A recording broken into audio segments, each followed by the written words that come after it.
Bom, pessoal, tudo bem? Criando meio que uma necessidade de estar falando nesse canal, coisas que eu tenho guardado e resolvi dialogar, né, tentar contribuir para que haja uma melhoria. Eu acho que como professor, essa, essa missão, né, embora eu não goste do termo missão, mas isso fica meio que colocado para a gente, né, até como um elemento didático, né, para a gente tentar contribuir para o processo democrático, o processo republicano, para que ele seja mais consciente e menos baseado no que tem sido baseado, menos baseado em mentiras. E, assim, talvez essa eleição, esse processo eleitoral, seja o mais baseado em mentiras de toda a história da nova república, né? Eu não sei. Talvez a República Velha vença, né? O voto de Cabresto e o coronelismo, aquele processo ali, consiga vencer essa eleição. Mas a velocidade como as informações chegam, né? O fenômeno da fake news, que imagina você decidir o futuro do seu país baseado em fake news, baseado em mentiras. Mentiras que muitas vezes são absurdas, são mentiras assim que você não consegue acreditar como alguém está repassando para você, está chegando no seu celular uma mentira tão descabida, informações tão descabidas e óbvio, são dos dois lados, né? Os dois lados da campanha. Existem fake news dos dois lados, mas, assim, de um lado, e aqui eu tentando e não conseguindo ser imparcial, existe um lado da campanha que realmente se utiliza de fake news meio como lastro, né, de informação para seus eleitores, porque a maioria, 90% das fake news que eu recebo no meu celular são, né, para tentar desfazer da campanha de Fernando Haddad. E isso é meio curioso, né? E perigoso até certo ponto. Esses dias tem circulado informações, e claro, essas informações vêm de longa data, tem circulado informações a respeito do kit gay, né? Que talvez essa seja o símbolo da mentira dessa campanha. Eu tenho 15 anos de sala de aula, eu já trabalhei na rede municipal da cidade que eu moro, sou professor da rede estadual, e aqui sou também professor de cursinho pré-vestibular, e mais para falar da rede pública, eu com 15 anos de sala de aula, eu nunca vi um kit gay na minha vida. Eu cheguei a perguntar a colegas de outras cidades, de outros estados, se na cidade deles ou na rede estadual que eles trabalhavam, esse tal kit gay tinha sido adotado, e a resposta é sempre negativa, né? A gente nunca viu. E aí, eu lembro, eu acho que foi a revista Nova Escola, fez uma matéria completa, né, explicando, desmentindo a ideia do kit gay. O kit gay é uma completa mentira que foi comprada por verdade, né?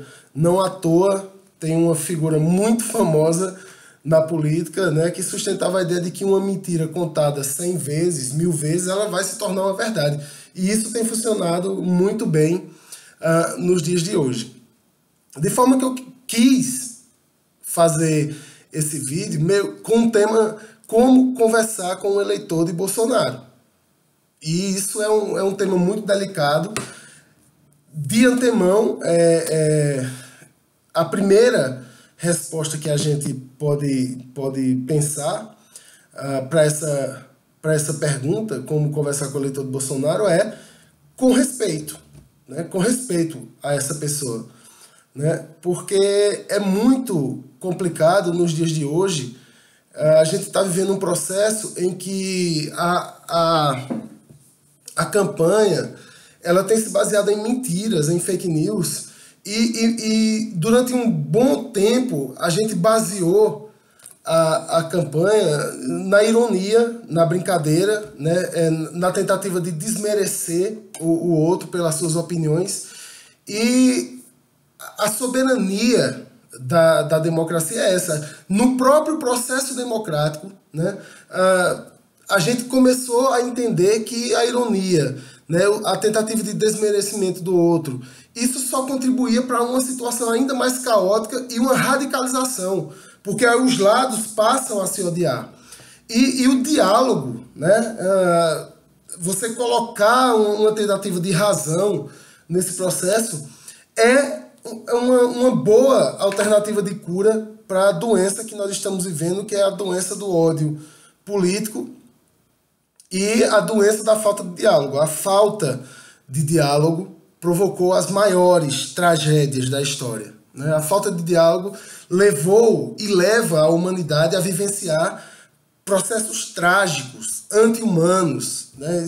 A falta de diálogo é inclusive uma característica que nós não temos. A nossa característica é o diálogo, é a socialização, é a polis, é estar com o outro, viver com o outro e se entender. Essa característica de poder estar com o outro, inclusive, foi a característica que nos trouxe até aqui. Até a ideia de sermos sapiens, né? Tô lendo agora o livro do Harari, e é bem interessante né, a ideia. Já tinha lido o Kropotkin, né, que ele falava, olha, o que nos trouxe até aqui como espécie, enquanto espécie, não foi a nossa capacidade de vence o mais forte ou vence o mais apto, mas foi a nossa capacidade de cooperação, de cooperar, de trabalhar com o outro. E óbvio, isso aí, ao longo do desenvolvimento da espécie humana, isso vai se transmutar em diálogo, né? E em política, que é a arte de conviver e de querer, de buscar um bem que seja maior, né? Não é um bem para mim, mas é um bem para mim e para os meus convivas, né? Para aqueles que vivem comigo na minha polis. E daí a ideia de política.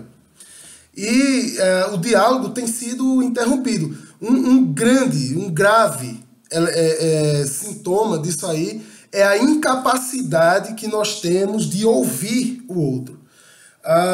Muitas vezes, num diálogo, né, na vida cotidiana, você conversando ali com as pessoas, alguém está passando informação e você já retruca no meio daquela informação, você já retruca a informação com outra informação, então fica uma guerra de informações, uma guerra que não entra no plano do diálogo. Não é um diálogo, é uma guerra de informações onde, né, um vai falando, outro vai falando, outro vai falando, todo mundo fala e ninguém se ouve. E aí a tragédia humana, né, e aí a tragédia que nós, brasileiros, estamos vivendo, a tragédia da falta de diálogo. E aí eu lembrei de um diálogo que eu presenciei. Um amigo meu, Fábio, estava dialogando com alguém a respeito de política. Essa pessoa, né, começou a dizer a Fábio que era um absurdo essa ideia de um sistema educacional sexualizar as crianças. Crianças com 6 anos iriam aprender a fazer sexo, né? Que crianças com 12 anos seriam autorizadas pela lei a manter relações sexuais, né? O kit gay, né? Que não existe. Eu não sei onde está esse kit gay. Sou professor, por favor, alguém, se algum sistema educacional adotou o kit gay, que exponha, né? Para que a gente saiba.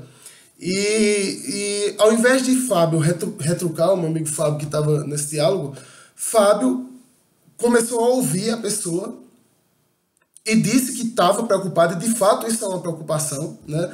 Eu não acredito que meus colegas professores desse país, né, vão parar as suas disciplinas, né, para estar ensinando criança a ter relação sexual, para estar sexualizando criança. Eu penso que isso é tão absurdo, né? O ataque que nós, professores, estamos recebendo esses dias. o ataque que nós professores estamos, né, estamos sofrendo, que é um ataque intelectual, a nossa formação ela está sendo desmerecida, é um ataque moral, porque aí é você dizer que os professores, né, vão aderir a um projeto absurdo como esse. Então é uma falta de confiança, muitas vezes de pessoas que têm seus filhos na escola pública e nunca foram na escola pública saber da situação dos seus filhos. A gente no nosso cotidiano dando aula é uma luta, né, muito grande. Claro, muitos pais colaboram, mas é uma luta muito grande para a gente ter o pai na escola, trazer o pai para um ambiente escolar, os pais para um ambiente escolar. É uma luta que a gente trava, né? A gente faz reuniões para tentar dialogar com os pais. A média é 20%, 30% dos pais vão à escola para saber sobre seus filhos. E isso pode gerar uma falta de visão dessa, né? De você não confiar nas pessoas que estão educando os seus filhos, os filhos desse país. E é um absurdo. Eu lembro de uma cena da lista de Schindler, né, que eles estão selecionando os judeus que vão morrer dos que vão trabalhar, e aí um senhor é arrastado pelo soldado nazista para ir para a fila da morte. E o senhor disse: mas rapaz, eu sou professor de literatura. E aí o soldado diz: justamente por isso que você vai morrer. Quer dizer, é olhar para o professor, para a figura, né, do professor como alguém que não tem utilidade, quando na verdade nós formamos as pessoas. Nós damos às pessoas condições de desenvolverem a sua humanidade. E esses ataques que a gente vem sofrendo doem demais, né? Gente falando, por exemplo, de Paulo Freire, sem ter a mínima ideia, né, das teorias, dos estudos de Paulo Freire, achando que o sistema brasileiro, veja um absurdo, adota, né, Paulo Freire como uma referência teórica e uma referência prática, pedagógica para a educação dos jovens, quando na verdade simplesmente Paulo Freire não é utilizado, né? Paulo Freire sendo demonizado, né, como um comunista, mas toda aquela história que a gente já conhece, quando na verdade o cara baseava seus estudos no diálogo, né? Muitas vezes baseado em John Dewey ou baseado em Habermas. Então é uma coisa assim meio sem lógica, sem fundamento, que as pessoas começam a falar, né? Outro dia eu vi uma entrevista de um figuraça aí dos grandes, né, que defendia a escola sem partido, dizendo que Paulo Freire é do PT. Pelo amor de Deus. Então é muito complicado a gente dialogar nos dias de hoje, né? O fato é que eu fiquei pensando nesse diálogo, né? O Fábio perguntou à interlocutora dele de onde vinham essas informações, que ele estava preocupado, claro, todo mundo fica preocupado com uma coisa dessa, e pediu fontes seguras, né, de onde ela estava tirando essa ideia da sexualização das crianças, da liberação do sexo a partir dos 12 anos, e a pessoa foi pesquisar para poder dar essa resposta. E na pesquisa que a pessoa fez, descobriu por si, então não foi um convencimento de Fábio, a pessoa descobriu por si que aquelas informações que ela estava repassando eram de fato falsas, né? E aí é muito interessante. Eu lembrei imediatamente de Sócrates, né? Do processo de maiêutica. Maiêutica era a técnica de diálogo que Sócrates utilizava para fazer com que os seus interlocutores compreendessem determinados conceitos dentro da filosofia, né, como justiça. Eu lembro do livro O Banquete, né, lembrando que esses livros, esses diálogos do Sócrates, quem registra esses diálogos é Platão, né? E aí tem, por exemplo, o livro O Banquete, que é um diálogo, os caras sentam, os pensadores sentam ali para fazer um banquete e vão dialogar, estão comemorando a vitória de um sofista, né, e vão dialogar sobre o amor.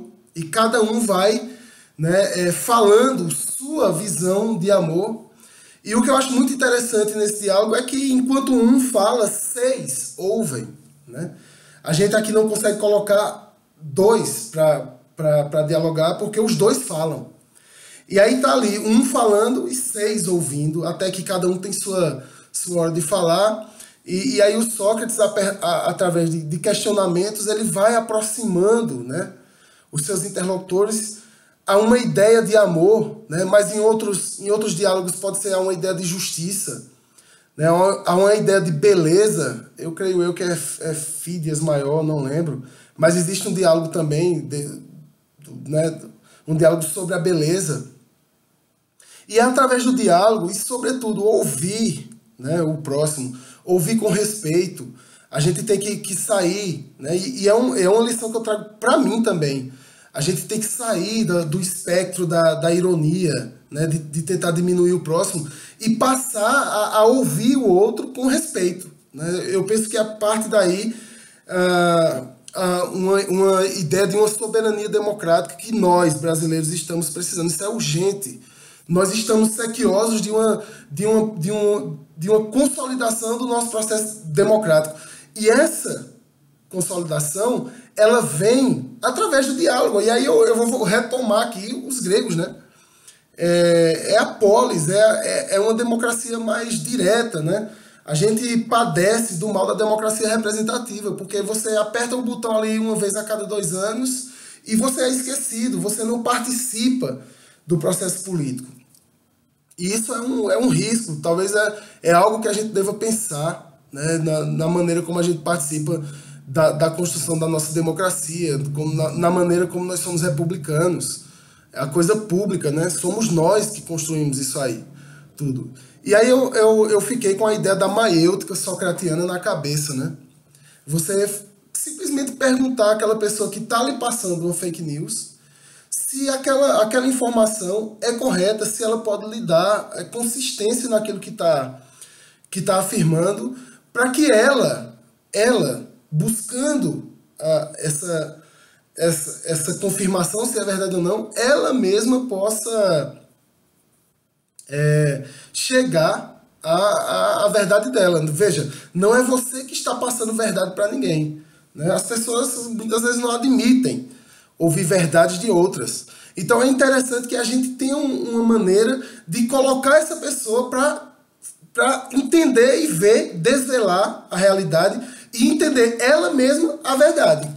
Foi o que aconteceu nesse diálogo, que foi muito, muito interessante. Então, a maiêutica socratiana é um remédio bem interessante para o que a gente está vivendo nos dias de hoje, que é essa falta de diálogo. E ouvir com respeito o próximo. Nós estamos convivendo nesse mundo com o outro, né? E é interessante que a gente comece a olhar o outro com mais respeito. Porque senão a gente vai desembocar numa situação de fascismo pesado, onde o outro tem que ser silenciado, onde o outro tem que ser calado. E aí, nessa situação, a história nos mostra diversas situações em diversas partes do mundo, com diversas orientações políticas, de direita e de esquerda, onde silenciar o outro, silenciar o próximo, terminou em catástrofe, terminou em genocídio e numa desumanização, num processo de desumanização incrível que nós estamos vivendo, nós brasileiros hoje. Quando o mundo olha para o Brasil, o mundo se preocupa com o Brasil porque nós estamos passando por um processo de desumanização. Bom, para terminar nosso vídeo, eu queria recomendar para vocês esse livro aqui de filosofia, Lawrence Bonjour e Anne Baker, né, que é um livro que traz muitos diálogos, né, e ele não é um livro para você aprender conceitos de filosofia. Ele é um livro para você aprender a argumentar, né, a ler textos filosóficos. Só que o que me chama a atenção nesse livro é que muitos textos que estão contidos nele, vou mostrar para vocês aqui, muitos textos que estão contidos nele são textos justamente de diálogos, né? São os diálogos de Platão, os de Sócrates. Tem diálogos também de outros filósofos mais contemporâneos e exercícios bem interessantes para a gente aprender, né, um pouco mais a arte de dialogar. O diálogo, o respeito, o ato de ouvir o próximo com respeito, sem ironias, né, estando aberto ao diálogo, estando aberto à vivência com o próximo, eu acho que pode salvar o nosso Brasil de uma situação de penúria política e, né, de absurdos políticos para a qual nós estamos nos encaminhando muito velozmente. Então, eu espero que a gente aprenda a dialogar com o outro e a respeitar e amar o próximo, né? Amar o próximo, inclusive, é uma mensagem cristã que tem sido esquecida, né, nesses dias. Um abraço.